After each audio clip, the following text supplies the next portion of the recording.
Welcome to Anxious While Black, a podcast that explores the intersection of wellness, being Black in America, LGBTQ plus experiences, and just the ghetto-ness of young adulthood. Hi, I'm Emperor. And I'm Tevin, and thank you for joining us for our fourth episode. That's number 4. Today we have a very, very special guest. If you didn't know before, in the past we had a previous podcast called Tall Talk. So say hello to our former co-host, Kari. What's going on, Kari? What's going on? Hey. How are you guys? We're good. How you doing? I'm doing well. How's it feel to be back in the kind of podcast realm? I'm excited. I love to hear that. Tevin, shoot the icebreakers for us today. If you had a chance to make a wish come true and it couldn't be wealth or resurrecting someone from the dead, what would it be?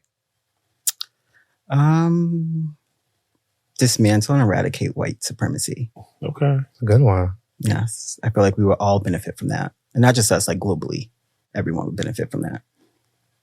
I think I might piggyback off of that. I'm going to say, if we're going to dismantle, if we can't dismantle it, how about we create a whole island called White Supremacy Island where we can send everyone to, and then they can just live and hate each other. I guess they won't hate anyone there because they'll all be together. So they can just live there and spew hate on their own little island together. It's got to be a big island. It's going to be There's a lot of people who support it too. It's going to be a continent, actually. So we're going to have to figure out which maybe continent. we can sink the island. You They can be like sink it? Atlantis. So we're trying to kill people now. That's what you're saying. I mean, they resort to violence, so why not? But I want it guillotine style. Just straight up.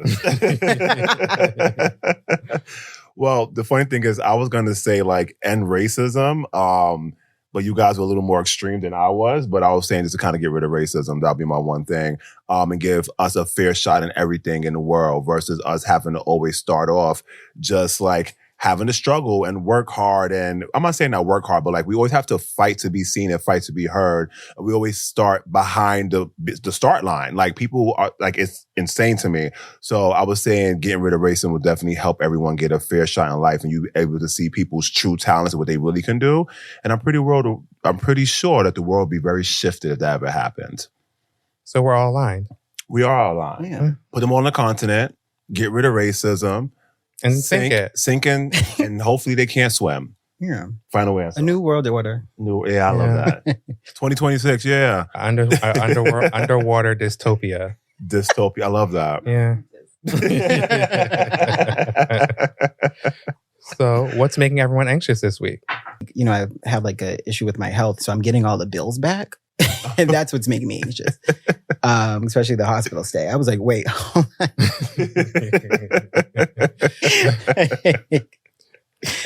Bills can be very expensive. I think U.S. healthcare makes us all anxious.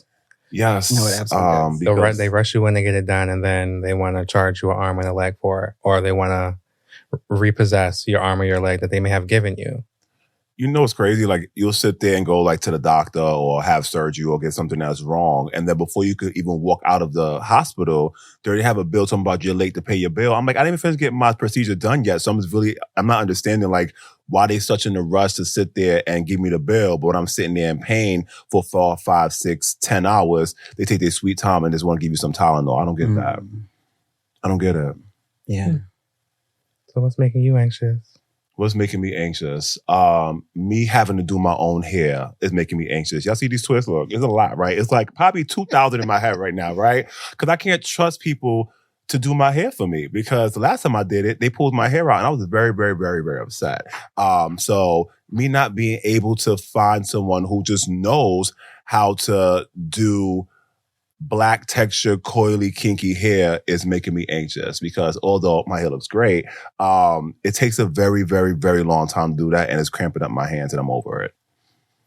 I guess I can somewhat kind of piggyback off of that because I know it takes you a lot of time to do your hair. So I think the lack of time is what's making me anxious. I can't even thinking about the date, like what we're almost in the middle of March already. Oh gosh, yes we are. And then it's like there's not enough hours in the day to do anything. So I'm just like, we have like 50 million projects going on. And it's just kind of just like, how is it 5 o'clock in the morning already? And I have to be up for work by 9. And be productive. Yeah. And act as if that's your only priority, your only thing going on for your life. I understand that. Yeah. Yeah, it's wild. Well, not enough hours in a day. So that probably can contribute to actual anxiety too. So if you do not have enough hours in a day, maybe you should reach out to your therapist like me. I'll get a new one too. We'll get a new one. I'm sure a lot of people probably can use a new therapist. You know, I need to go back to I haven't been to therapy since January. It's been January? Yeah, it's been a while. I go back to my therapist. Yeah, you should. Yeah, I should. Absolutely. So, is it time to dig into the topic of the day? Yes, it is. Yeah, so the topic of the day is living life for yourself. Normally, Miriam be hooking us up with, a definition, but today I think it's best if we all kind of share what it means to us and what our definition is, because that can look different for each person. So I feel like we should do like the round robin style. And start with the definition. So since you are our guest, Kari, we're going to start with you first. My definition. So I think living for yourself is just having a life conducive of like your truth, right? So it's not, you're not trying to like keep up with the Joneses unless that's what you like to do. But as long as you're happy and healthy and the others around you are happy and healthy, I think that's kind of like, that's my definition of living for yourself. Okay. Not limiting yourself, like living like your true self, like your true potential and finding your purpose. But sometimes that doesn't really happen. But as long as you're happy and satisfied to a certain extent and you have balance too, I think balance is really important. Balance is very important. What about you, Tevin? I would say living life for yourself is being unapologetically you. So it's taking everything that you've either learned through like growing up or learned through life experiences and just taking it and just being able to like make those big life decisions using those things and like how you're feeling and not letting people influence the way you live your life and be you. I like that. I do too. I would say living life for yourself for me will be more on the sense of just like you doing things at the beat of your own drum.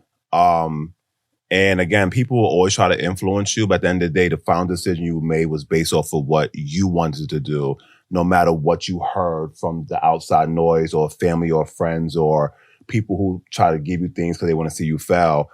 It's more so just you literally saying, this what makes me happy. This is what I want to do. And I'm not going to apologize for me living my truth, although the world may not think what I'm doing is the right decision. So that's what that means to me. I know when we were talking about this topic, you said it hits close to home for you. Oh, yes, it does. Yes, so, it does. Care to talk a little bit about that? A little. We have the time. We got an hour. No, honestly, like this is very, very deep. I'll keep having a lot of deep moments, right? It's more so like, I did very well in school, in high school, junior high school, elementary, whatever. Straight A student, top 10%, all that great stuff. And, the first thing I was told is to be a doctor. You're smart. Be a doctor, be a doctor, be a doctor, be a doctor. Although I was heavily into like music and helping people, it was like, okay, this is cute, but you need to be a doctor. So I always just was striving to do that. So I took certain classes that kind of fell into that realm. And I was like, I really don't really like this too much. And I was like, okay, there's a big, being a doctor is very broad, right? What type of doctor you want to be? And it was always like the one that makes the most money. So you should be a surgeon. That's what you should be. Don't be a pediatrician. They make okay money, but surgeons make the top dollar. I'm like, okay, but like, what if I like hurt somebody? Like, oh, you know what I'm saying? Or do something wrong cut the wrong thing and then they're going to cut me. You know what I'm saying? Like, so. Malpractice. Malpractice suit, right? Behind bars, seriously. Yeah. But even stuff like that, like, it wasn't something that, looking back on it, I was actually passionate about. Like, if I would have been a doctor, I probably would have went more into like maybe being a pediatrician. And not being a surgeon just because they make the most money. So yeah, that definitely hits close to home for me. Yeah, I guess I can kind of relate to that somewhat. I wasn't like a specific profession, or sometimes maybe jokingly, like I used to play The Sims a lot when I was a kid. So people were like, oh, and I used to love building the houses. So people were like, you should be like an architect or this, that, or whatever. I'm like, I don't want to do that. For the longest, I thought I was going to be a lawyer. I don't know if it was necessarily because people told me I should be a lawyer, or if it's because I actually wanted to be one, or I thought I would make people proud for being a lawyer. I'm so proud of you. I'm not exactly sure why I wanted to choose those paths, but yeah, I didn't go down any of them. So That's interesting because I remember you sat there and you had a book for law school. yeah. So, and this was maybe a few years ago. I thought maybe that's something that you wanted to do, but I never really heard you speak about it. So I was like, oh, is that something that he wants to do, but he's scared about? But me knowing that it's probably something you wasn't really interested in the first place is very interesting. Like I don't even know if it wasn't because I wasn't interested in it or because like I always was a high achiever. So was that a career path that I would have been expected to go in? Or is that something like I actually want to do? I don't mind like reading now, and like, you know, I do a lot of writing and stuff for my job now. But do I want a job where I actually have to sit and read and write all day and be miserable working 14-hour days for a salary I won't be able to spend because I'm at work all day? Yeah. You know what, that part. What about you, Kareem? So like growing up, like I've always had a talent as far as like art. And I was always told like, oh, you're so good. You're so good. And I was in all sorts of like art programs and stuff. But I used it as like a kind of like an outlet. You know what I mean? So once you start like actually taking courses in art, I didn't like that I was no longer in control. Like you still have creative control, but obviously they're trying to train you like light and shadow. So you're taking all sorts of like different courses, like you're drawing people standing, you're doing line drawing, you're doing charcoal and all that stuff. And I didn't like it because it was like, this is what was helping me at the time, especially when I was like a teenager. Right. So I just didn't end up like pursuing it and I actually like fell out of love with art. You know what I mean? As far as creating myself. But I mean, I have other outlets, but like I still have an easel. I still have like acrylic paints and stuff. And I just like, I'll probably like doodle like occasionally. So you like art more so like because it made you feel good in a creative aspect. But when you like went to school, you felt because it was like they were trying to control your creativity kind of. So it kind of made you fall out of love with it. Well, it was kind of like I took it as them trying to take what I loved and try to like control it in a sense.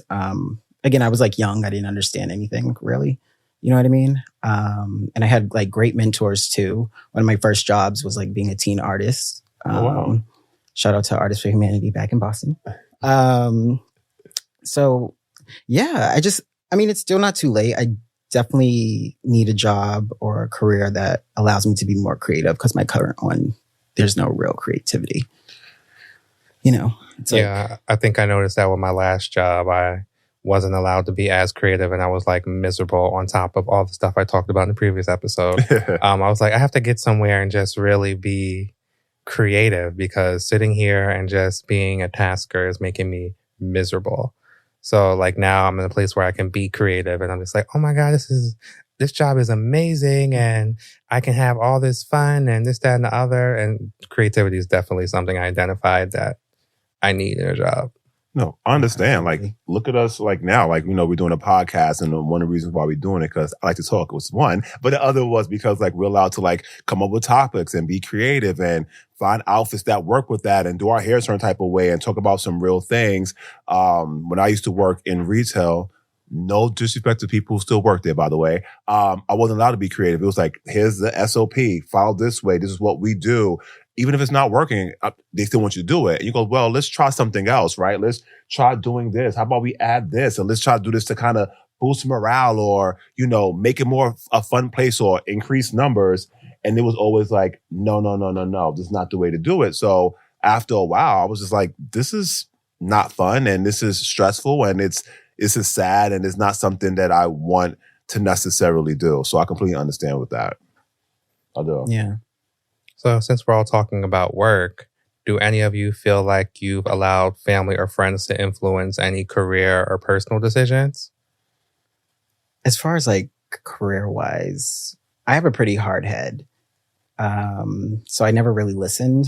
I think as I've gotten older, now I definitely listen to either mentors I have at work or family. I actually have like an aunt who actually kind of does the same thing. Well, did the same thing. She's retired now. So I'm definitely always open ears to her. And I always take her advice. But when I was younger, absolutely not. I would say probably past the age of 25. That's when I was like, all right, let me be like more receptive. Like, you know, and I think it's kind of been like a little bit of a hindrance for me because I never was like that type of person who like thought I knew everything, right? But I always thought I knew what was best for me. And, you know, when you're young and kind of just like trying to navigate through life, you really don't, you know. And I have an incredible family. I'm very blessed in that way. But I wasn't always taking their advice. I mentioned on a previous podcast that, you know, I was told to cut my hair. I used to have longer hair. It was really great. Now I'm joking, but still, I'm teasing. No, but all jokes aside, I had hair before this. And I was told to, you know, cut it to get into a corporate setting. My mom kind of just facilitated like, oh, you have to look a certain type of way in corporate. You have to do this, that, and the third. And you know, I just wanted a corporate job at the time because I was told like having a corporate job was better than being on the floor and being somewhere else. Like it was like the creme de la creme of having a job. Like you hear that people in corporate, they get treated better and they have all these perks and, you know, they have weekends off and all that good stuff. Mm-hmm. And, you know, I wanted to do it. But when they would ask me what I want to do in corporate, I couldn't even give a real answer because it wasn't really like, oh, I want to be in corporate. It was like, oh, you have to be here because it's great and it's not a third. And it was more off of the influence of what people was telling me versus me doing my own research and saying, oh, maybe I should be, you know, focused on ops or operations, by the way, if you know what that means, focus on ops or, you know, maybe it's more customer service based or maybe it's, you know, more whatever. And I feel like that kind of influenced me in that way. But look what happens when you listen to other people, right? I cut all my hair off. I was very upset and I was miserable. I was mad for 6 months until I said, I'm going to grow my hair back out. And guess what? Look how it looks now. It looks great. By following my own path. Well, now there's like laws to protect you against that. That's right. Like, that's right. The Crown Act. The Crown Act. Amen. See my crown? That's right. It's like, say that now. It's like, that's a recipe for this. Like, you know what I mean? It's a lawsuit. Like, what? I'm sorry. Hold on. Pay me. Really gonna have a crown. Right. With 14 karat gold, some diamonds on it, and a ruby in the corner. Can't wait. What about you? I'd say I've been fortunate enough to where I haven't had to like really, I won't say I haven't had to listen to people, but I've been able to forge my own path in regard to my career. I would say probably the biggest thing was me going to college. That probably was like something that I was influenced to do, but I wanted to go at the same time. My mom was always like, you're going to go to college. You're not going to go from high school and start working. You're going to do this and afford a better opportunity for yourself. Well, now it looks like now people aren't going and they're affording better opportunities for themselves. So. But for me, I think that How do they look? Anyway, I think that was very good for me because I'm able to be in a more creative space due to me going to school for marketing. It allowed me to fall into the career path that I've fallen into. And for the most part, I've been able to kind of forge that path after finally getting a job after college. Even like me deciding I was going to leave my last job and come to the one I'm at now because it wasn't the right fit.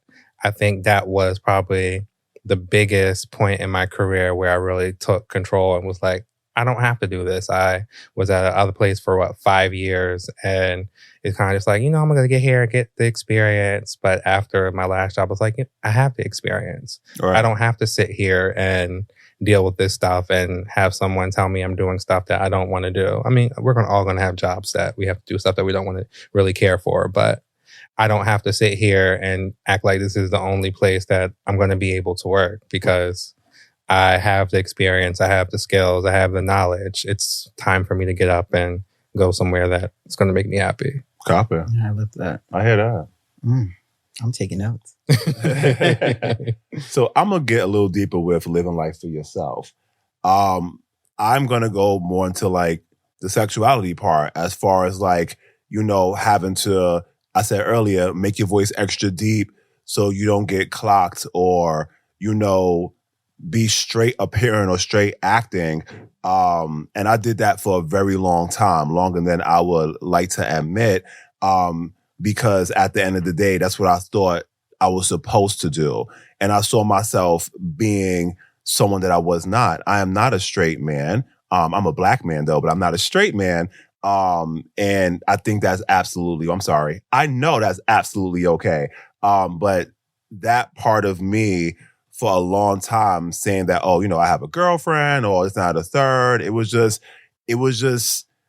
I was lying based off of what I was told. But also, I used to see people who couldn't pass, getting beat up, getting killed, being murdered. And it was scary. I didn't want to be one of those people, right? I grew up in, a tough neighborhood where if you showed anything besides being masculine, you was harassed and ridiculed. And I didn't want to deal with that. So it was more of a survival mechanism. At the same time, I wasn't living my truths because at that time I didn't feel like I had to. I got to a point where a lot of praying. And I was like, you know what? Love yourself for who you are. Like, love how you speak, love your quirks, love if you have, quotations, you can see me, feminine moments, because that's part of who you are as a person. And once you can start to accept that, I feel like then you start to really become who you really are. You start thriving in everything because people are attracted to confidence. They're not really attracted to, who you like and who you don't like. And if they have an issue with that, then you look inward and go speak to somebody about that because that's a personal situation. They need to go get their own business. They need to go do something. Or come out the closet. I mean, we can already see you. So we can see you inside. Queen.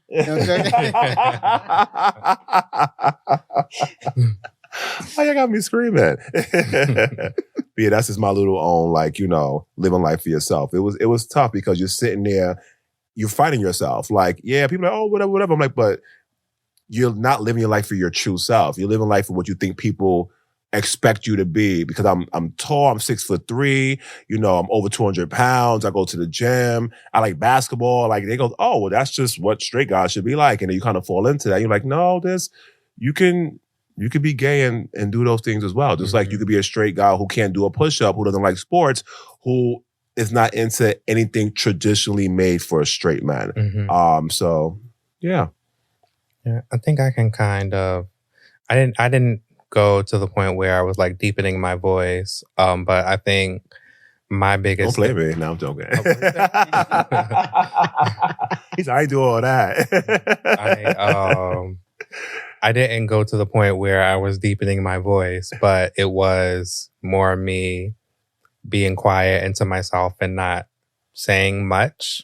I'm already an introvert, but I really became introverted throughout my high school years because I didn't want to be what you said, clocked. And I just wanted to be able to get by without being bullied and all the other stuff. So I think by me being quiet, I was able to avoid all of that. But also at the same time, it contributed to social anxiety now that I'm an adult. But that probably was my biggest thing. And I guess in a way, I wasn't living life for myself because I wasn't being my true full self. That's interesting. I think I'm kind of the opposite of you guys. I never really had to. I mean, I still to this day kind of deepen my voice, whether I'm on a phone call or something. I do just have a very high voice. There's been times I've been on the phone and they're like, that's ma'am. Different. I'm like, ma'am. Not ma'am. But, I come from a very accepting family, a very open family. So I've had, I have family members who are lesbians or gay. So I only really had trouble when I was at school, whether elementary school. I remember being always told oh my God, you sound like a girl. And he used to piss me off all the time. But again, I never had any real struggles. I didn't have to, as far as my sexuality, aside from dealing with it myself and trying to understand it. But with my family, when I went home, I could always be myself.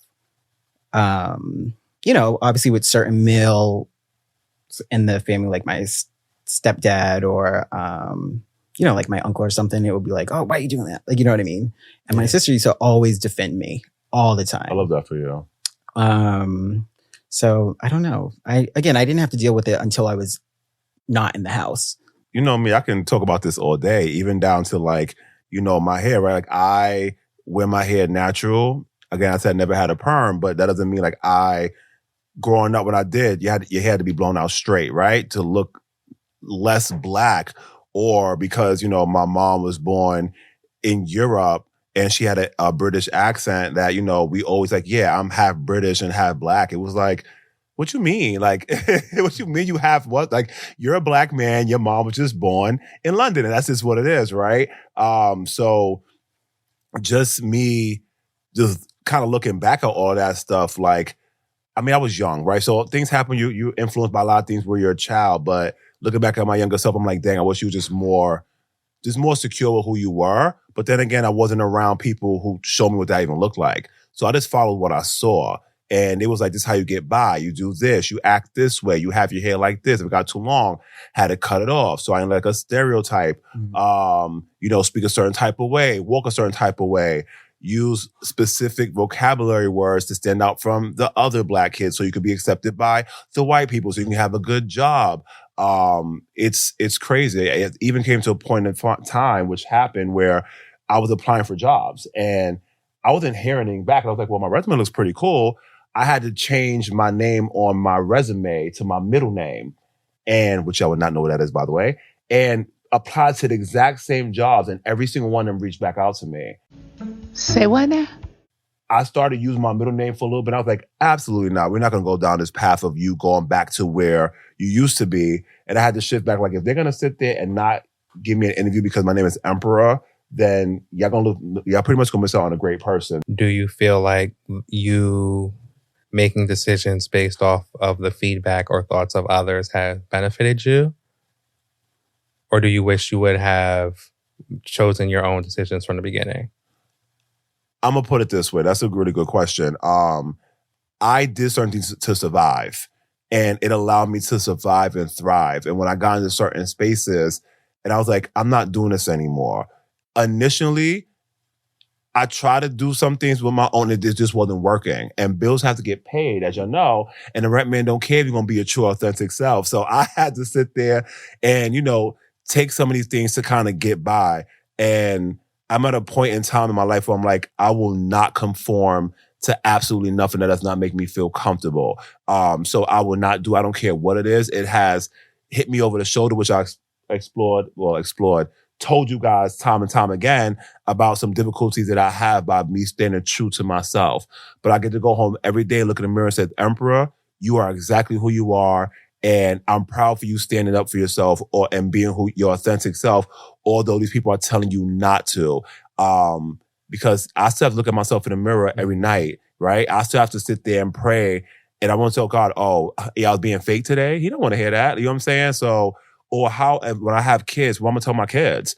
Like, yeah, daddy had to sit there and not be himself so he can grow in the world. And they'll sit there and tell me, well, that's sad, because how are you going to advocate and tell us to be our true authentic selves? And you're pretty much going to be labeled as a hypocrite. And I don't like that word at all. So yeah, that's what happened with me. I had to play the game for a little bit, but I'm not a child. I don't like playing games. So I am not going to go into any space where I cannot be myself, whether that's a job, whether that's a function, whether that's somebody's apartment, someone's house. If you know someone who doesn't like someone who's black, well, you can't hang out with me. You have an issue with my hair texture. We can't hang out. You have an issue with me loving men. I love women too, but I love men. We just can't be around each other. I'm not going to shrink myself and hide who I am to make you feel good and to make your insecurities grow. Absolutely not. Yes. Well, I'm going to flip that on you. Do either of you feel like you've ever tried to influence the decisions of others, whether it be for career decisions they're making or other big life decisions that they may be trying to make? From a creative standpoint, maybe, but I don't know. I like people to find their own path. Obviously, if you're harming yourself, yeah, I'll add my input, or if you ask me, but I hate unsolicited advice. So unless, again, if I see you're spiraling down, or if it's something that is in my bandwidth, I'll try to help you with. I don't know. If you want a hair color, I'm your guy. Or if you want to do something creative or something like that, I'll give my input. But I do try to influence my nephew because he's a young child. Mm-hmm. Well, he's not a child. He's a teenager. He's 13. And I think it's important to kind of be a voice for especially young Black boys, right, especially in the world that we live in. So he's probably the person I try to influence. I have tried to influence people to live their lives for themselves. Like, again, teenagers, but not 13, because I haven't made that young, like 19, 20, 21, 22, where, I asked myself, what you want to do with your life, or what's the next steps for you? And then they go, oh, that's a deep question. I go, no, it's life. And then it's always, well, my mom wants me to do this, my dad wants me to do this, whatever. Or I decided to do this and my mom and dad look down upon me. And it's a hard conversation to have with someone about their parent, because there's a lot of times that parents like to live vicariously through their children. Yes, y'all do. And I'm going to say it all the time. And y'all know who I'm talking about when I say that. They try to sit there and push what they want their kids to be, because they want to sit there and go, oh, my kid is this, my kid did this. I'm like, but what about what your child actually wants to do? Or they want to push what they weren't able to accomplish themselves onto their kid. Like, I have a question. How many people in the NBA actually wanted to be there because they wanted to play basketball, or because their parent wanted to use them as a cash cow? Another conversation for another day. But anyway, yeah. But it happens a lot where they're like, well, Emperor, I want to do this, or I didn't want to go straight to college. I'm like, okay, why not? Like, just don't go because you don't want to go. Like, what about it that you didn't want to do? Because college is a great space to be in. Like, oh, I want to take some time to find myself. And right now, I want to take like 6 months off. I go, okay, that's cool. But their parents aren't supporting that. They don't want to do that. Or if they are in school, they want to go after something that makes them happy. And their parent is like, well, I'm not paying for that. So if you're going to do that, you can't stay in my house. Or I'm not, like, it's that level. And it's kind of sad, because then they sit there and go, well, I don't want to be in the street. I don't want to be homeless. I can't afford this. So I have to do what my parents said, although they're miserable. Parents, y'all need to go to therapy too, because y'all are messing up y'all kids. Y'all creating these generational cycles that are terrible. So I always tell them, I'm not trying to go against what your parents say. I would never do that. I'm just trying to say that you need to figure out what makes you happy. And sometimes what makes you happy is not going to make your parent happy. I said, but I'll tell you this, whatever you want to do, be the best at it. Because at the end of the day, if you're the best at what your passion is, your parents ain't going to have a choice but to accept it. Like when you have that one friend who's in a situation that they need to get out of, and one friend. and they just can't seem to get out of it. Oh, yeah. I think with me, I look at that as maybe a situation where I may have tried to influence people, but not in like a way to benefit me. It's kind of just like, you just want to shake them and be like, you deserve more than this. You shouldn't be in this situation. Like, you need to get out of that. Like a terrible relationship. Yeah. Drop that baby daddy, or get rid of that job, or leave that man, leave that woman alone, and just be your true self and go somewhere and be happy. You know what's crazy though? Like, a lot of times when that happens, it's like they're fighting themselves. Like, they're fighting against, should I be my true self or should I stay? And a lot of times they reach out to us because they want us to kind of like push them to remind, like, listen, yes, you are. Because a lot of times people know they're in a bad situation, right? Or they need the reinforcement or the reassurance for a friend to go, yes, sis, this guy's terrible for you. Or yes, bro, this girl, she's losing you and sleeping with your brother, and you know about it, you still letting it happen. Like mea culpa. I gotta watch it. Have me die. The ending is funny. But yeah, like, but I think y'all influenced in those ways, like helping out your nephew. I think that's amazing. Or you sitting there trying to help you figure out a certain situation is different. You're not trying to influence people to benefit yourself, or you're not trying to influence someone to do things how you would do it.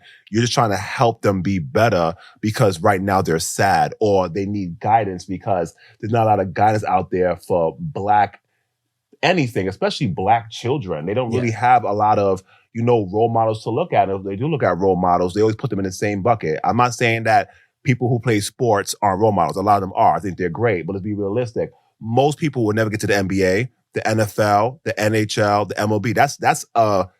It's like winning the lottery. So my thing is, if they can't do that, what else can they do? They could look to a teacher or a doctor or someone who works for construction, or even a right policeman. I know crooked ones, and sit there and influence them, to be great. But unfortunately, that's not what's pushed out into the world. It's rappers, drug dealers, and scammers and scamming. Yeah, scamming. It's scamming. It's like, oh, I'm tired of struggling. I'm tired of suffering. I grew up poor. I grew up not having a lot. I don't feel like waiting every 2 weeks to get a paycheck. that's paying minimum wage. So I need to get money now. I need to get it fast. Get my pieces out of here. So I did want to like circle back really quick. So it kind of I just had like a memory, like and I actually remember like when Tevin actually influenced me. So at the time, what was this, like 2016, 2017? I don't say what we're drugs. And I was like, oh, no. We're joking, y'all. We're joking. Yeah, so I was actually like working, like I was doing catering, right? In a corporate setting, but I was actually like prepping the food and actually doing the stuff. And it got to the point where I was like burning myself like on my arm. What? And we were at like Mother Burger. Do you remember Mother Burger? You guys remember Mother Burger? 59th Street, right? Yes, Ooh, yes. They had some good drinks, y'all. I mean, sorry. And we they had were some there. good food. Yeah. R.I.P. And we were actually there and I had like a short sleeve shirt and Tevin was like, yeah, we need to stop that. Like, like I'm paraphrasing, like I forget what it was. And I was like, he's right. He was like, yeah, you need to stop it. Like you literally have like burns on your arm. Like we have to do something That's different. wild. Yeah. So I don't even remember that. way. Yeah. Oh. First of all, Which is true. But where's my food? I mean, you were sitting there catering. Where's my food? You didn't bring no food? This was 2016. I know you know y'all. what I mean? But I met y'all in 2016 or 2017 or something like that. But so then I Uh-uh. switched over to like actually moving into management. Copy. So See, yeah. positive influence. Yeah, I guess going back to like even like the friend thing, sometimes you may be trying to influence them for the good, but also back to they have to live life for themselves, and you can't be fully invested in them when they're not ready to take that leap. Mm-hmm. Like if like they may not be ready to cut that significant other off that they don't need to be around, so you can't always be fully invested and trying to get them to make that big decision, because at the end of the day, you also have to protect your own mental well-being. That's true. And you going in and be like, oh, this is terrible. Oh, they're going to ruin their life, or they could be doing so much better. Yeah, just sitting there, just harping on that the whole time is going to just ruin your mental well-being. And you're not going to be able to live life for yourself because you're going to be so focused on their life. And you focus on their life and they're not focused on yours because they focus on being with their insignificant other. I treat everything just like how someone who's struggling with like a substance abuse. Like if they don't want to get help, it's going to pain me, especially someone you care about. But I go, well, whenever you're ready, then we can reach out. But I'm not going to use my energy to help someone who does not want to be helped. Because that's me living my life for you and not for myself. Because I'm happy and I'm good and I'm not dealing with those struggles and I'm trying to help you. But if you're refusing my help, you made a decision. So if that's what you want to do, whether it's tumultuous or whatever, that's clearly on you. Yeah. You definitely have to like deal with people who are receptive, because you're just going to get burnt out. Like, you know what I mean? Right. Yeah, you don't want to be sitting there try just and talking to a reiterate, wall. like, change it. And they're just like, I love him. Like, it's like, I love him. it's like that. It's gonna be draining. Like, you know what I mean? And you're gonna be like a broken record. I know someone who lives in a world where they feel like they're living life for themselves and they're not. They live lives based off of men. And I've tried numerous times to like help out and step in, and then it's one thing to sit there and then not take your help. Mhm. When they start blaming everybody else for their situations, including you, saying, well, you're the reason why. I'm like, yeah, no, I can't be the reason why, because I'm not in that situation. You're deciding to live in that and live in that space, and you keep running back to those toxic situations. So that has nothing to do with me. And I'm not going to affect my energy because you want to sit there and live in that type of world. And it really, really sucks to see things like that. But, you have to just keep it moving, pray, and just keep your head up and hoping that they do see the light one day. But you have to understand that sometimes they will not see the light and they will be stuck in those situations. And all you can do, again, is pray for them and keep it moving, because you have your own life to live and you have to, again, do what you do best. Kiki Palmer, keep it moving. Keep it.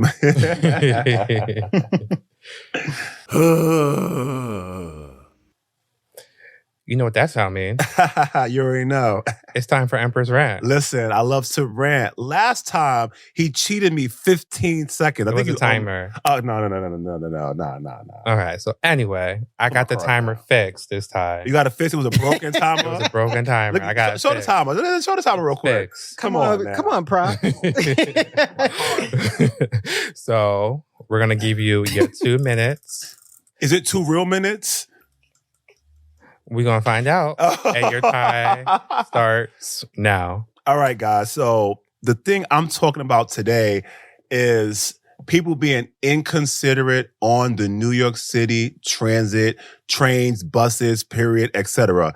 If you live in New York City, you understand my pain and disdain. It is absolutely ridiculous how people come in at 8 o'clock in the morning blasting their song. I don't want to hear the new top 10 hit at 8 o'clock in the morning. We have headphones for a reason. Put your headphones on. Heck, I always have an extra pair if you want my pair. I don't want to hear it. Also, when clearly, if you live in New York City, we don't go on a train to get to work early. We get on a train to get to work just on time because we don't want to be at work for at all extra. Like we want to get there at 8, we'll leave at 5 and that's it. You holding the door for your friend to come catch it is slowing me down and gets me upset. And the person, the whole family. The whole family. And they got the turns at the top talking about, oh, 250. I don't care. Close the door, get out my way. You're doing too much. And then on the train, you see someone sitting there, they sitting down and they have their bag there and then they blocking. Listen, you paid one fare, let somebody sit. And on top of that, no shade to y'all other people. If you can't fit in the seat, please don't try to squeeze inside the seat. You cannot fit. I'll never forget this. It was like 2010. You know those 2 seats? I'm sitting there. This lady, I don't know where you at, sis, but you weighed probably 345 pounds. You sat next to me and rolled your eyes at me. I was the one who was squished. I was hurt. I was in pain.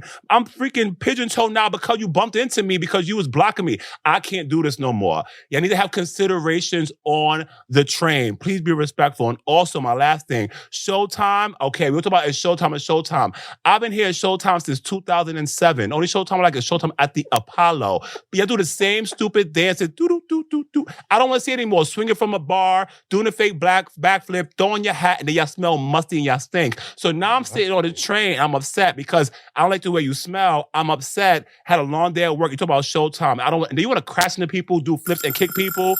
You see, nah. No. Go on my IG page because I have to continue this conversation in my TikTok, y'all, because, oh my gosh, New York City trains. Got it off your chest? I got off of one pack, the left one. The right one's still a little upset, but we'll get there later. Okay, well, maybe you can meditate after this and you'll be better. Oh, all right, meditation. I'm here for that. All right, so for today's Am I the A-hole? Oh, I love the segment. It's a short one, but it's a little spicy one. Ooh, spicy. It's literally spicy. You'll see. Okay, so am I the a-hole for potentially pepper spraying my neighbor's car door handle?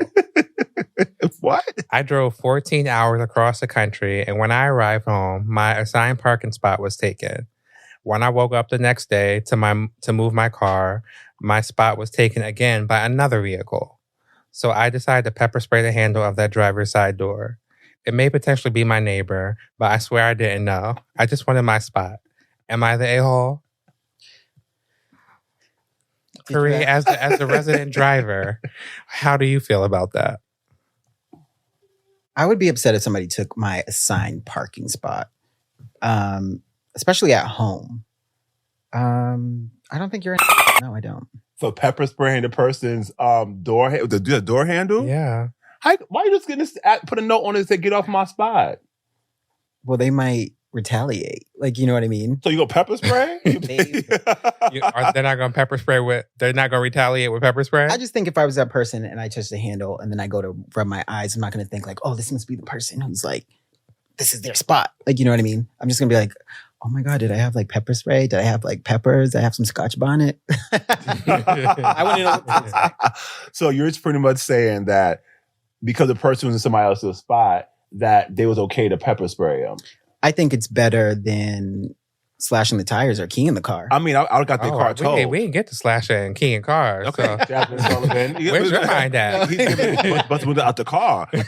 Before. I honestly would have got the person towed. Like, get out my spot. That's not your spot. I paid for it. It's mine. And I would have got their car towed. I don't care whose it is because don't be in my spot. You know, I'm all here for a little vigilant reactions, but I don't know. Would I pepper spray the handle? I don't think so. Maybe leave right on their windshield with some lipstick, get out my spot. Why you have lipstick? Why you have lipstick? Go to CVS and get a little thing of lipstick, get off my Make sure it's spot. red, No, too. you know what? I got this is why Little I'm saying scarlet letter. It's a scarlet letter. Pour on the back windshield. Gosh, here's my thing. What if they sit there, right? Open up the pull the thing open, right? The door. They close the door. They driving, right? Do go 70 miles trying to get somewhere. They eye edge. They rub their eye. They're like, I can't see. Then they go and fly off the end of a bridge and die and blow up because you sat there and put pepper spray on their door handle. So now they're dead. Well, it's not murder, it's manslaughter. So Well, we know some singers would know that. But I think that's all the time we have for today. That's it? Are you sure? What? Follow at AWB Pod on all social platforms. Visit anxiouswhileblack.com for access to important resources and to read more about the show. And also, you can now watch our podcast on Apple Podcasts in addition to Spotify and YouTube, and you can listen on all other platforms. Thanks. Make sure you subscribe. That's right. Thank you guys for watching, and we will see you on episode 5. Later. Bye.